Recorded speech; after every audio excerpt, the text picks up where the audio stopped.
The slap echoed through the big house, sharp like a thunderclap. Ruth's cheek burned, her eyes wide with shock as she stumbled back, clutching the tray of spilled tea. "You clumsy fool!" Madame Grace screamed, her face twisted with rage. "Do you know how much that cup cost?" "More than your entire life." The room seemed to shrink, the air heavy with the weight of those words. Ruth, only 19, stood frozen in the middle of the fancy Lagos mansion, her heart pounding like a drum. The other maids peeked from the kitchen door, their whispers like needles in her ears. She wanted to scream back, to tell Madame Grace she wasn't worthless, but her lips stayed sealed. She needed this job. Her sick mother needed medicine. Her little brother needed school effies. So, she swallowed the pain, picked up the broken pieces of the cup, and whispered, "I'm sorry, madame," but inside, something broke. Not the cup, her heart. Why did they treat her like dirt? Why did they laugh at her faded dress, her cracked shoes, her dreams? Every day,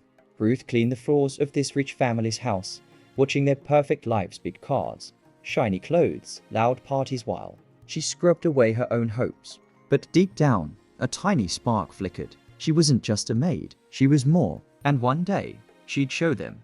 Her hands bled from scrubbing the marble floors. But Ruth never cried until the day they threw her out like trash dot in the heart of Lagos, where skyscrapers kissed the clouds and the streets buzzed with dreams and desperation.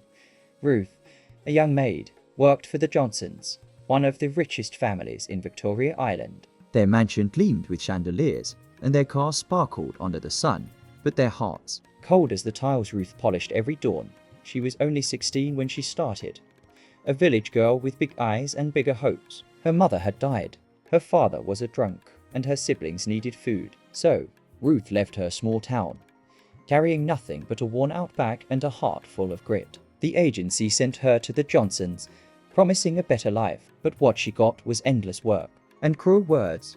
"Ruth, you are so slow. Are you a snail?" Mrs. Johnson would snap, her red lips curling as she sipped tea from a cup worth more than Ruth's yearly pay. "Dirty girl, don't touch my shoes." Clara, the Johnsons' teenage daughter, would scream, snatching her sneakers away as if Ruth's hands carried a plate.mr. Johnson barely looked at her. To him, Ruth was invisible, a shadow that cleaned, cooked, and vanished. Their son, David, was the only one who smiled at her sometimes, but even his kindness felt like pity. Every night, Ruth curled up on a thin mat in the tiny room behind the kitchen, her body aching, her heart heavy. She heard the family laugh in the dining room, their voices bright with joy she could never touch. Why do they hate me? She wondered, staring at the ceiling. I work so hard, but one moment burned deeper than the rest. It was Clary's 17th birthday party. The house was alive with music, and guests in shiny clothes filled the halls. Ruth, in her faded uniform, served drinks, her hands trembling from carrying heavy trays. Clara, dazzling in a pink dress, grabbed a glass from Ruth without a glance. Then, as Ruth turned, Clara's friend whispered loudly, "Why do they let this rag serve us? She smells like the slum." The room erupted in laughter. Clara smirked, her eyes glinting with malice. "Oh, Ruth's just the maid." "She's nothing." Ruth froze. The tray shook in her hands, her chest tightened, and tears stuck her eyes. But she wouldn't let them fall. Not here, not in front of them. She slipped into the kitchen, her heart pounding like a drum. "Nothing?" The word echoed in her mind, sharp as a knife. That night, alone in her room, Ruth made a promise to herself. "I'll show them," she whispered, her voice shaking but strong. "I'll be more than nothing." The next morning, Ruth woke before the sun, as always, but something was different. Her promise burned inside her, a tiny flame that refused to die. She didn't know how, but she'd escape this life. She'd make them eat their words. The Johnsons didn't know Ruth had a secret. After her chores, when the house was quiet, she'd sneak into the study and borrow books from the shelves. Clara's old school books, Mr. Johnson's business magazines, even Mrs. Johnson's fashion catalogues. Ruth read them all. She taught herself math, English, and history, scribbling notes on scraps of paper. Her handwriting was messy, but her mind was sharp. One day, she found a flyer stuck to the gate. "Free evening classes for adults," it read. "Learn business skills. Change your life." The classes were at a community center in Yaba, far from the mansion. Ruth's heart raced. This was her chance. But how could she go? The Johnsons kept her busy from dawn to midnight. She started waking up earlier, finishing her work faster. She'd slip out at night, telling the gateman she was buying soap. The classes were hard numbers, charts, and words she'd never heard before. But Ruth listened, learned, and dreamed. Her teacher, Mr. Atier, saw her hunger. "You're special, Ruth," he said. "Keep going." "You'll do big things." For 2 years, Ruth lived 2 lives. The maid who scrubbed the floors and the student who chased a future. She saved every kobo she earned, hiding it in a tin under her mat. She didn't buy new clothes or eat extra food. Every naira was for her dream, but dreams don't stay hidden forever. One evening, Clara caught Ruth reading in the study. "What's this?" Clara snatched the book from Ruth's hands, her eyes narrowing. "You think you're smart now?" "Yeah, just a maid." She tore the book in half, pages fluttering like broken wings. Ruth's heart sank, but she stood tall. "I'm more than that," she said, her voice steady. Clara laughed, sharp and cold. "You always be nothing." She stormed out, leaving Ruth with the ruined book. That night, Ruth didn't sleep. She stared at her tin of savings, her mind racing. "I'm close," she thought. "I just need a little more time." But time ran out. Faster than she expected. It was a sunny afternoon when everything shattered. Mrs. Johnson was hosting a lunch for her rich friends. Ruth was in the kitchen, preparing jollof rice and chicken. The smell filled the house, and Ruth's stomach growled. She hadn't eaten all day. She carried a tray of drinks to the dining room. She overheard Mrs. Johnson talking. "That Maid Ruth is getting too bold," she said. she's been sneaking around." "I don't trust her." Ruth's heart stopped. She hadn't stolen anything, hadn't done anything wrong. But the words stung like a slap. Then it happened. Clara burst into the room, holding Ruth's tin. "Look what I found in her room," she shouted, shaking the tin so the coins rattled. "She's a thief." Ruth's knees buckled. "That's my money," she said, her voice shaking. "I saved it." "Liar," Clara screamed. "You stole it from us." Mrs. Johnson stood, her face red with anger. "How dare you steal from us after we fed you, gave you a roof?" "I didn't steal," Ruth cried, tears spilling now. "I worked for every kobo." Mr. Johnson appeared, his voice calm but cold. "Pack your things, Ruth." "You're done here," Ruth begged, her voice breaking. "Please, sir. I didn't steal. That's my savings. I've been going to school.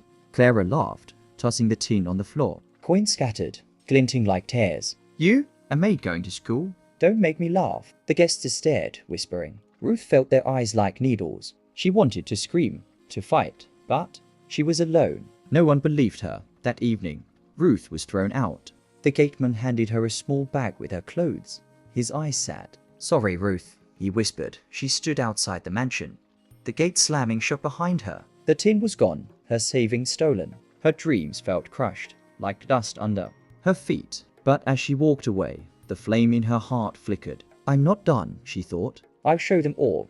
Lagos was a big city, but it could be cruel to a girl with nothing. Ruth found a tiny room in a crowded slum, paying rent with the last few naira in her pocket. She got a job cleaning offices at night, her hands raw from bleach. During the day, she went back to the community center, begging Mr. AD to let her.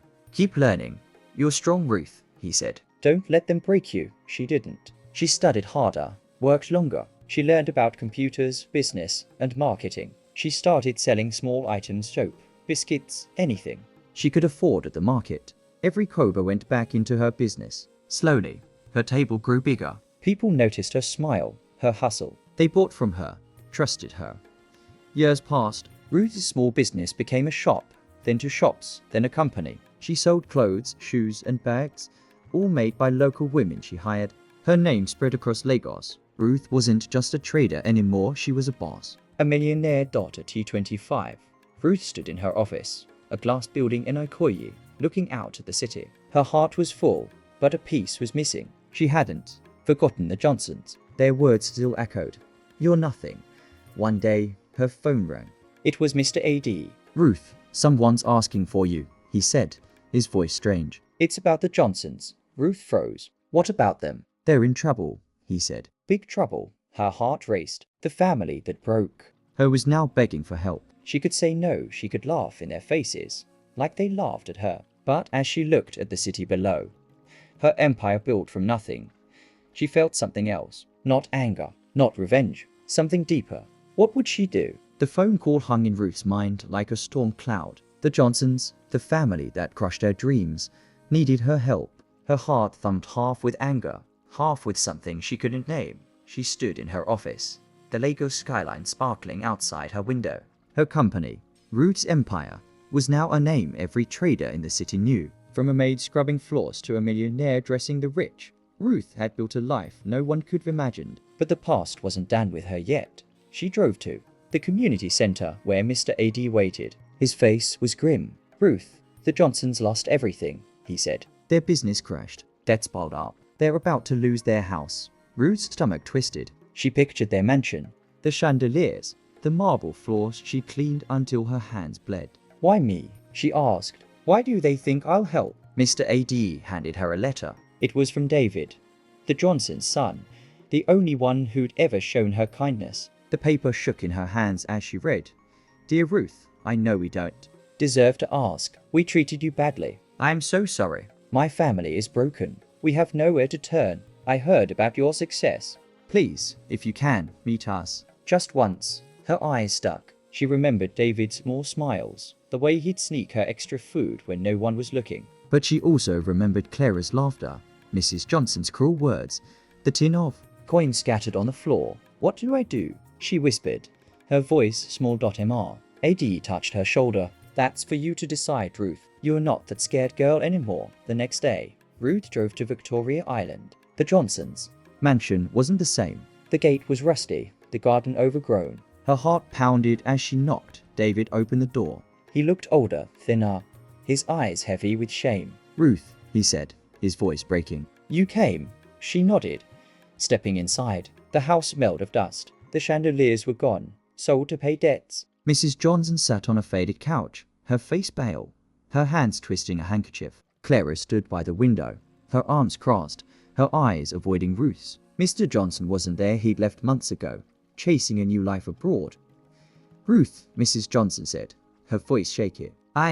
We didn't know it was you." The Ruth from the news. The businesswoman, Ruth's jaw tightened. They hadn't even recognized her name until now. To them, she'd always been just a maid. David spoke, his voice soft. "We're losing the house. "The bank is coming next week." I know we don't deserve your help, but..." He trailed off, his eyes pleading. Clara finally looked at Ruth, her face hard but her eyes wet. "You don't owe us anything," she said, her voice low. "I was horrible to you. I'm sorry." The words hit Ruth like a wave. She dreamed of this moment, Clara begging, the Johnsons broken. She'd imagined laughing, walking away, letting them feel the pain they gave her. But now, standing in their crumbling world, she felt no joy, only a deep, aching sadness. "Why should I help you?" Ruth asked, her voice steady but her heart racing. "You called me nothing. You took my savings. "You threw me out," Mrs. Johnson sobbed, covering her face. David looked down, his shoulders shaking. Clara stepped forward, her voice trembling. "You're right. We were awful. I was the worst. I was jealous, Ruth. You were always so strong, even when we treated you like dirt." Jealous? The word stunned Ruth. She'd never imagined Clara, with her perfect life, could envy her that night. Ruth couldn't sleep. She sat in her apartment, staring at the city lights. Her heart wrestled with itself, anger against pity, pride against kindness. She thought of her mother, who'd always said, "Hate makes you heavy, kindness sets you free." The next morning, she called her lawyer. "Find out everything about the Johnsons' debt," she said. "I need to know the truth." Days later, the lawyer called back. "Ruth, it's worse than you think," he said. "Mr. Johnson didn't just leave. He stole from the company, left fake records. The family didn't know. They're victims too." Ruth's breath caught. The man who'd ignored her, who'd let his family torment her, was the real villain. Mrs. Johnson, Clara, David, they were paying for his sins. She sat still, her mind spinning. The truth changed everything. She'd thought they were all cruel, but they were broken, just like she'd been. Ruth stood outside the Johnsons' house again, her heart pounding. This time, she wasn't alone. Her lawyer carried papers, and her driver held a box of supplies, food, clothes, things to help. David opened the door, his eyes wide. "Ruth, I'm not here to gloat," she said, her voice firm. "I'm here to help, Mrs." Johnson gasped, tears streaming. Clara stared, her mouth open. Ruth handed them the papers. "I've paid the bank. The house is yours again." "But there's a condition." They waited, barely breathing. "You'll work for me," Ruth said. "Not as maids, but as partners. My company needs people who know how to start over. You'll earn your place, Just like I did, Clara sobbed, falling to her knees. Why are you doing this? After everything? Ruth's eyes softened, but her voice was strong. Because I'm not you. I won't let hate win. David hugged her, his tears soaking her shoulder. Mrs. Johnson whispered, "Thank you. Over." And over as Ruth walked away, the weight in her chest lifted. She'd chosen kindness, not revenge. And in that choice, she felt freer than all the money in the world could make her. The city stretched before her, alive with possibilities. Ruth smiled, her heart full. She wasn't just the maid who became the madam. She was Ruth, the girl who turned pain into power, hate into hope, and the world would never forget her name. The day Clara betrayed her, Ruth learned that kindness could cut deeper than any knife. Ruth stood in her office, the Lagos skyline glittering like a promise kept. She'd saved the Johnsons' home, given them a chance to rebuild, not as servants but as partners in her empire. It was supposed to be a new beginning, a bridge built over old wounds. But some wounds, Ruth would soon discover, never truly heal. The air in her office was cool, the hum of the air conditioner mixing with the distant buzz of the city. Ruth's company, Ruth's empire, was now a household name. Its stores selling clothes and shoes across Nigeria. She'd hired David and Clara, giving them roles in her marketing team, believing they could learn, grow, and prove themselves. Mrs. Johnson, too frail to work, visited the office sometimes, her eyes soft with gratitude. But gratitude, Ruth was about to learn, could hide darker things.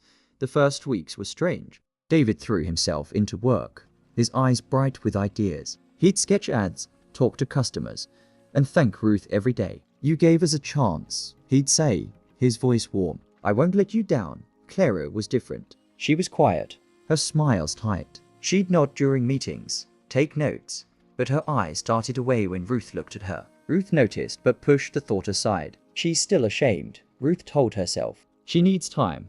One morning, Ruth called a meeting to announce a big plan. She stood at the head of the conference table.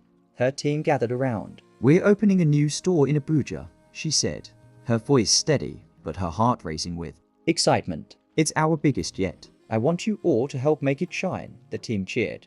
But Clary's clap was slow, her face black. Ruth caught her eye, and for a moment, something cold passed between them. Ruth shook it off. She's just nervous, she thought. After the meeting, David stayed behind. "Ruth, can I talk to you?" he asked, his voice low. "Of course," she said, sitting across from him. He fidgeted, his hands twisting. "It's Clara. She's acting strange. I heard her on the phone last night, talking to someone about the new store. She sounded angry. Said something about not letting you win." Ruth's stomach tightened. "Win? What does that mean?" David shook his head. "I don't know. I'm worried. After everything you've done for us." His voice broke. "I don't want her to mess this up." Ruth touched his arm. "Thank you for telling me. I'll talk to her." But as David left, Ruth's heart sank. She'd trusted Clara, given her a chance to rewrite her story. Was that a mistake? Over the next few days, Ruth watched Clara closely. She noticed small things: a missed deadline, a phone call Clara took outside, the way her smile never reached her eyes. Ruth's gut screamed that something was wrong, but her heart begged her to believe in second chances. One evening, Ruth stayed late in the office, going over plans for the Abuja store. The building was quiet, the city lights painting shadows on the walls. She heard a noise, a soft click from the far room. Her heart jumped. She crept toward the sound, her sandals silent on the carpet. Through the door's glass panel, she saw Clara. She was at the computer, typing fast, her face lit by the screen's glow. Papers from the Abuja project were scattered around her. Ruth's breath caught. What is she doing? Ruth pushed the door open. "Clara." Clara jumped, her hands freezing on the keyboard. "Ruth." I was just checking something." Ruth's eyes narrowed. "At midnight, show me the screen." Clara's face paled. She clicked the mouse, but Ruth was faster. She grabbed the monitor and turned it. Emails. Dozens of them, sent to a name Ruth didn't know. The subject lines made her blood run cold. Abuja store plans, Ruth's supplier list, financial records. "Were stealing my files," Ruth said, her voice low but shaking with anger. "No." Clara stood, her hands raised. "I was just organizing them." "Stop lying." Ruth snapped, her heart pounding. "Who are you sending these to?" Clara's lips trembled, but her eyes hardened. "You think you are so perfect." "Ruth, the big boss, the hero." "But you're still just the maid to me."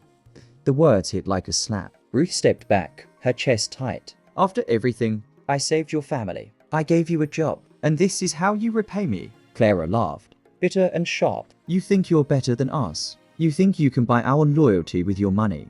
But I'm not your servant anymore. Ruth's hands shook, but she kept her voice steady. Get out. You're fired. Clara smirked, grabbing her bag. You'll regret this, Ruth. You'll see. As Clara stormed out, Ruth sank into the chair, Her heart breaking. She'd trusted Clara, believed she could change. But some people, she realized, held onto hate like a treasure. The next morning, Ruth called her lawyer and her tech team. Check every file Clara touched, she said. Find out who she was talking to. By afternoon, they had answers. The emails went to a man named Victor, a rival business owner who'd been trying to copy Ruth's success for years. Clara Had been feeding him secret store plans, supplier names, even Ruth's marketing strategies. Victor was planning to open a store in Abuja the same week as Ruth, using her own ideas to undercut her. Ruth's heart sank, but her mind raced. She could fight back. She could sue, expose Clara, ruin Victor. But as she stared at the city skyline, her mother's words echoed.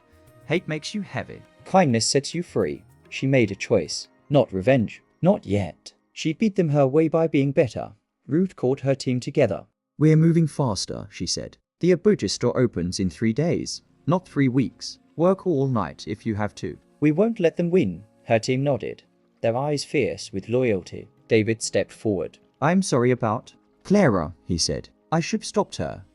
Ruth shook her head. It's not your fault, David. Let's show them what we're made of. The next 3 days were a blur. Ruth barely slept, her team working round the clock. They redesigned ads, called suppliers, and spread the word about the new store. Ruth poured her heart into it, her anger fueling her drive. Clara's betrayal stuck, but it also lit a fire in her.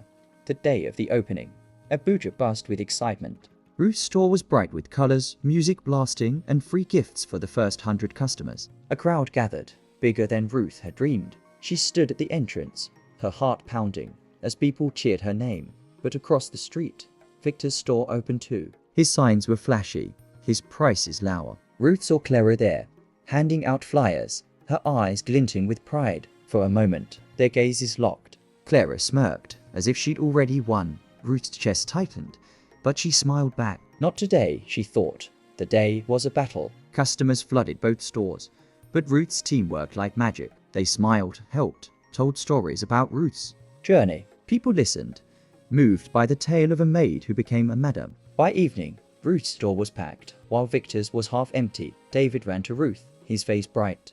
We did it. Sales are through the roof. Ruth hugged him, her heart full. But as she looked across the street, she saw Clara slip away, her head down. Victor's store was failing, and Clara's plan had crumbled. That night, Ruth sat in her hotel room, the city quiet outside. Her phone buzzed a message from Clara. No words, just a photo. It was Ruth's old tin, the one Clara had taken years ago, filled with coins. Under it, a note. I kept it. I'm sorry. Ruth stared at the photo, her heart twisting. She remembered the girl she'd been, scrubbing floors, dreaming of a better life. She remembered Clara's laughter, the pain of being called nothing. But she also remembered her mother's words, her own choice to rise above hate the next day. Ruth drove to Clara's new address, a small flat in a noisy part of town. She knocked, holding the tin she'd asked her driver to pick up. Clara opened the door, her eyes red from crying. Why are you here? Clara asked, her voice small.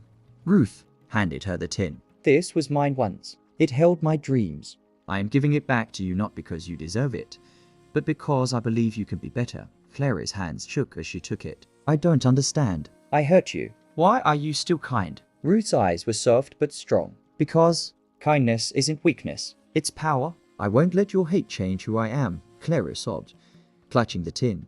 I was wrong, Ruth. About everything. I want to change. I want to be like you. Ruth nodded. Then start now. Work hard. Be honest. You'll find your way. As Ruth walked away, the tin no longer felt heavy. She'd carried it for years, in her heart, in her pain. Now, it was gone. She was free not just from the Johnsons, but from the weight of their cruelty. Months later, Ruth stood on a stage in Lagos, a crowd of thousands cheering her name. She'd been named Businesswoman of the Year, her story inspiring millions. David stood beside her, his smile proud. Mrs. Johnson watched from the front row, her eyes shining. Clara wasn't there. She'd left to start over, sending Ruth a letter promising to make her proud one day. Ruth looked at the crowd, her heart full. I was a maid once, she said, her voice clear. They called me nothing. But I built something. Not with hate, but with heart. You can too. The crowd roared, their cheers shaking the hall. Ruth smiled, her eyes wet. She turned pain into power, betrayal into strength. She wasn't just the madam now. She was Ruth, the girl who showed the world that kindness could outshine even the darkest hate, and her story, like her empire, would live forever. The letter arrived with no name, but its words cut Ruth deeper than any blade. You think you're untouchable, but your empire will fall. Ruth stood in her office, the Lagos skyline glowing under the evening sun. Her company, Ruth's Empire, was now a beacon of success, with stores in every major Nigerian city. She was no longer just the maid who became the madam. She was a legend. Her story splashed across newspapers and TV screens. But as she held the anonymous letter, her hands trembled. Someone was watching her. Someone wanted her to fail. It had been 6 months since the Abuja store opening, since Clary's betrayal, and Ruth's choice to forgive. David was now her right-hand man, running marketing with a fire that matched her own. Mrs. Johnson lived quietly, visiting the office to share tea and stories. Clara had vanished, her letter promising change tucked away in Ruth's drawer. Life felt good, full, like a dream she'd fought for. But dreams, Ruth knew, could turn to nightmares. The letter came in a plain envelope, slipped under her office door. No stamp, no address, just her name in sharp, angry handwriting. Ruth read it again, her heart pounding. You think you're untouchable, but your empire will fall. Everyone knows who you really are, a maid pretending to be a queen. The words stuck, pulling her back to the days when the Johnsons called her nothing. She shoved the letter into her desk, trying to forget it. It's just someone jealous, she told herself. But her gut whispered something darker. The next day, things got worse. Ruth arrived at her flagship store in Ikeja to find chaos. Shelves were empty, customers were angry, and her manager, Sarah, was in tears. The new shipment didn't come, Sarah said, her voice shaking. The supplier said we didn't pay. But I know we did. Ruth's stomach dropped. She called the supplier, a man named Mr. Obi, who'd been loyal for years. Ruth, I'm sorry, he said, his voice cold. Someone paid more. I had to sell to them. Someone? Ruth asked, her voice tight. Who? He hesitated. I can't say. They told me to keep quiet. Ruth hung up, her mind racing. First the letter, now this. Someone was targeting her, pulling strings to hurt her business. But who? Victor, the rival she'd beaten in Abuja. Clara, back for revenge? Or someone new. She called David into her office. We've got a problem, she said, showing him the letter. His eyes widened, his face pale. This is bad, he said. We need to find out who's doing this. Ruth nodded, her jaw tight. And we need to fight back. Ruth hired a private investigator, Mr. Tunda, a quiet man with sharp eyes. I'll dig, he promised. Give me a week. While she waited, Ruth worked harder than ever. She called other suppliers, begged for new stock, and promised customers discounts. Her team rallied, working late to keep the stores running. But the problems kept coming. A delivery truck broke down. A store in Port Harcourt lost power for 2 days. Rumors spread online, lies about Ruth's empire selling fake goods. Ruth's heart ached, but she refused to break. She stood in front of her team, her voice strong. Someone wants us to fail, she said. But we're stronger than that. We'll keep going, no matter what. Her team cheered, their faces fierce with loyalty. But at night, alone in her apartment, Ruth felt the weight of it all. She remembered the tin of coins, the dream she'd built from nothing. I won't let them take this from me, she thought. A week later, Mr. Tunda called. I found something, he said. Meet me at the CAF in Yaba. Come alone. Ruth's heart raced as she drove through Lagos, the city alive, with noise and lights. At the CAF, Mr. Tunda slid a folder across the table. Your enemy is closer than you think, he said. She opened the folder, her breath catching. Photos, emails, bank records. The name jumped out. Sarah, her store manager, her friend, the one she trusted with her biggest store. Sarah had been selling Ruth's stock to a rival, pocketing the money, and spreading the online rumors. Ruth's hands shook. Why? She whispered. Mr. Tunda sighed. Jealousy. She's been with you for years, but you're the star she wanted to be. You? Ruth's chest tightened. Sarah, who'd cried with her over late-night coffee, who'd hugged her when the Abuja store won. Sarah, Ruth smiled while stabbing her in the back. Ruth didn't confront Sarah right away. She needed proof, a plan. She told Mr. Thunder to keep Watching to catch Sarah in the act. Meanwhile, she acted normal, smiling at Sarah, praising her work. It hurt pretending, but Ruth had learned long ago to hide her pain. One night, Mr. Thunder called. She's moving stock tonight. Warehouse in Surulere. Be there. Ruth drove to the warehouse, her heart pounding. She hid in the shadows, watching.